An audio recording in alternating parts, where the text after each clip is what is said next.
Hello everyone, my name is Krehbiel. I'm a consultant. I work mostly with publishing companies on technology issues, and I try to focus on customer data platforms. A customer data platform is software that allows you to collect information, all your customer information from multiple different sources, whether that's your store, your fulfillment system, your email service provider, Salesforce, what people do on your website, all those things. You compile all those things together and try to create a single record for each of your customers. Now, you never really get to that point, but you get close. And the effort is fun.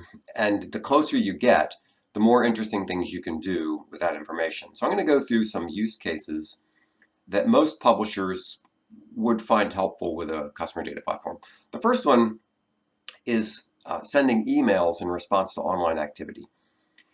Now, I could go on for an hour about emails and customer data platforms, so I'm going to assume that you know basics about emails and customer data platforms. If you don't, call me, send me an email, I'll explain it in more depth.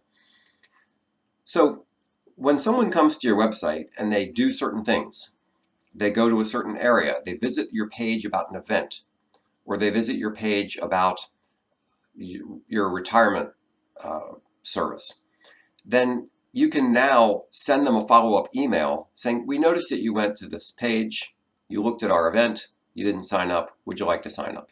It's sort of like an abandoned cart scenario, but the benefit is you can just do this based on their activity on your site. Of course, you have to word it in a way that's not creepy, but anyway, it's a cool use case where if you have the email address and you see what they're doing on your website, you can come up with different sorts of messaging around that. Now, somewhat related to that, if you have subscribers, then you can bring in information from your fulfillment system and you can display information about their subscription status. Now, you only want to do that when the customer is logged in. You can do it when they're not logged in, but you shouldn't because you'll freak them out.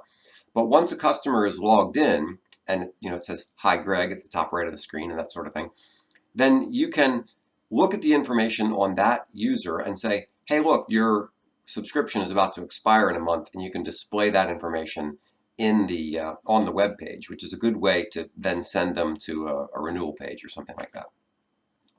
You can also create different levels of content access. For example, a paywall, right? But you can have free, you can have registered, you can have subscribers, and you can have different tiers of subscribers. And you can change the way you give access to content based on where they stand on those different areas. It's standard paywall stuff, right? You can create custom audiences for your advertisers.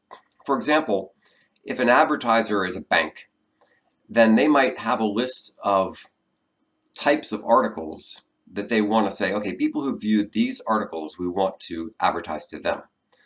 Now, I suppose you could say, well, I can just put that ad only on those articles. Yes, you can do that.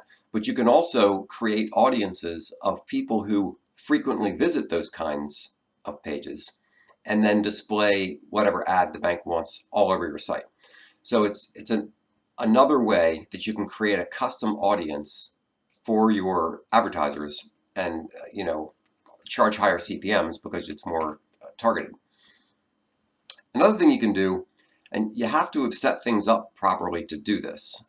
Some CDPs provide kind of a right now snapshot of all your customers. And if you want to engage, find unengaged users, then you need to see that person's history over time. So you have to have set things up so you can track how this, not what this person looks like right at this moment, but what they've looked like progressively over time. So you can say, okay, this customer is not as engaged as this other customer. You identify your unengaged users and then you create various re-engagement campaigns. And since you have the email address, you might also have a phone number or a postal address or who knows what, you can create different re-engagement campaigns on your site in email, send short messages, that sort of thing, to re-engage them. Now, another thing that you can do, this goes back somewhat to the paywall question, is you can provide a better experience for your paid users. So when your paid users are on the site, don't show as many ads. Give them options to chat with the editors or contact the editors. give them the ability to comment on articles, whatever you want. When you can distinguish your paid users from everybody else, you can give them a better experience, which is what you want to do. Now, you can also do better content recommendations. A lot of articles, a lot of websites, what you want to do is when somebody's reading this one article, you want them to read the next article, right? Well, one way to do that is for the editors to say, here are some related articles. And that's a good thing because the editors know the article and they know what would be relevant. But you can also customize those further reading lists to that specific individual. So if an editor did it, then you might have an article on cars, and then the related articles will be about cars. But the user might be interested in cars and trees and investing and retirement. So then you can have recommended for you, for that specific user, that includes cars and trees and investing and retirement in the related article section. So you can do better content recommendations. And some sites have various ways to do that. Sometimes it involves AI, sometimes not. But you can do that sort of thing with a CDP.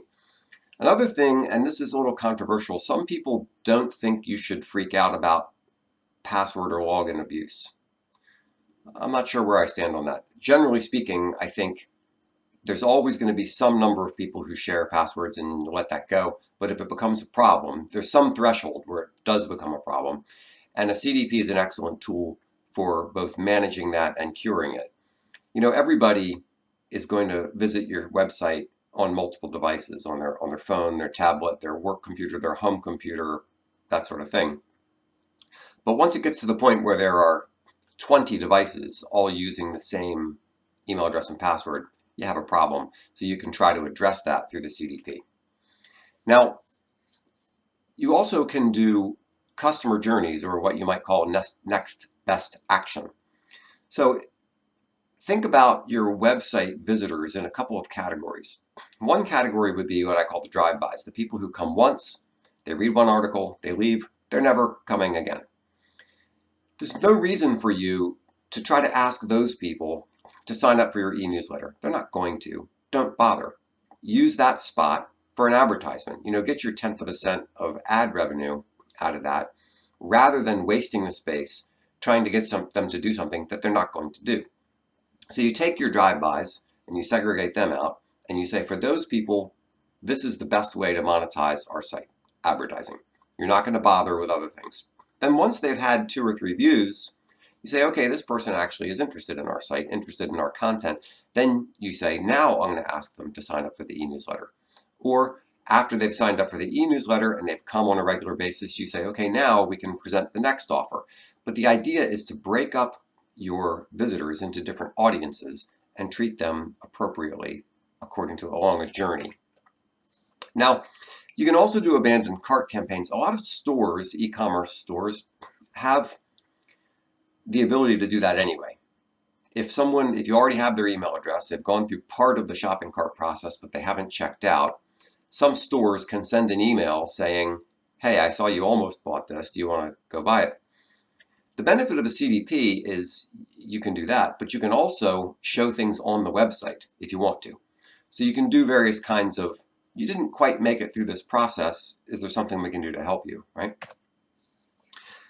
You can also develop new product ideas. Let's say you find everybody who's interested in cars, and for some reason they're also interested in some other motorcycles. I mean, that's a little too obvious, but people who are interested in one subject might also show an interest in something else or display some other kind of behavior. And by looking at those, creating segments and audiences of different people based on their behavior, you can find interesting connections and then use that to develop new products. My friend Rob Stogno breaks up web users into a bunch of categories. Whales are at the top. They're your super users. And then there's like dolphins and guppies. I think barnacles are at the bottom. They're the one-offs. But your whales are your super users, and you want to treat them the best. You want to make your site as appealing as possible for your whales. And the reason for that is they're the super engaged people. 80-20 rule. They're the where you're getting your money. And if you focus on them and you make your site appealing to them, it's probably going to be more appealing for everybody, but they're the important people anyway. So in a CDP, you can find your whales, you can find what they're doing, and tweak the site to make them happier, to make them more engaged. Maybe you'll have surveys, or maybe you'll reach out to them, different things. But the idea is, using the CDP, you can find them, you can interact with them, you can look at their behavior, and then you can make the site more interesting for them. There's also something called progressive profiling, and this relates to surveys to some extent, and it also relates somewhat to the next best action concept. The idea is that you collect some information on someone. Don't try to do it all at once. You can collect an email address one day, a birth date some other day, what they're interested in. Collect things over time. And the idea is you can have sort of like a customer journey where you're saying, I'd like to collect all this information, but I'm not going to do it all at once. I'm just going to ask you a little bit from time to time here and there. Now, I'm not positive this is a good idea, but you could also have something called what I'm calling contingent moderation. And let's say you have a comment section on your website. Well, comment sections are a nightmare waiting to happen, right? There's all these yahoos who come and say weird things. So there's various ways of dealing with that. One way is to have somebody moderate all the comments, which is a big drain. Another way is to say, well, once someone has posted an approved comment, then they can post another comment. That's a simple thing to do. But you could also say, only allow comments for people who are highly engaged, or various ways of limiting how people can comment based on their behavior on your site. So it's something to consider. So that's a few examples of things you can do, a publisher can do on their website with a customer data platform. There's a lot of other things, and there's a lot more to say. If you have questions or comments, please contact me. There's my contact information. I'd love to talk to you, and thank you very much for listening.